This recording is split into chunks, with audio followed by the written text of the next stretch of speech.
So hello everyone, we're checking in here on Growing with the Gold, getting back to some of these seeds that we sprouted early in the season. We took you through some of that process, trying out the different mixes, East Coast and West Coast. You can see the germination here. We got great results on this fresh seed and our broccolis, our cauliflowers, all that sort of stuff.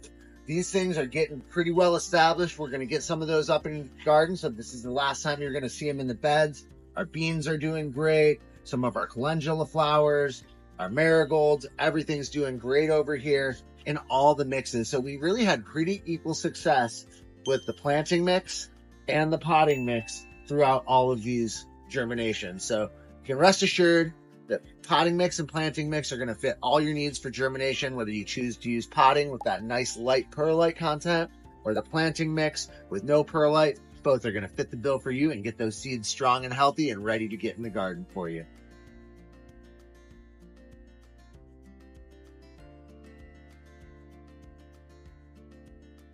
You can really see the West Coast versus the East Coast versions of all these mixes are really performing pretty much equally. This is the King's mix. This is the East Coast version. This is the West Coast version. Nearly no difference in establishment, in germination, in color, in plant health, in size. Those are the meters that we're using to check in on our progress on getting this product just exactly right. We can do the lab work. We can look at the data, but this is what you at home are going to experience. You need to have these things perform for you in the garden.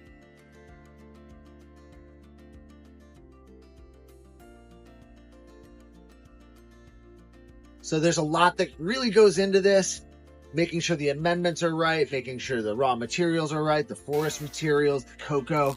So we want to make sure all those components come together to give you the best possible product so we can continue to give you the gold standard in gardening.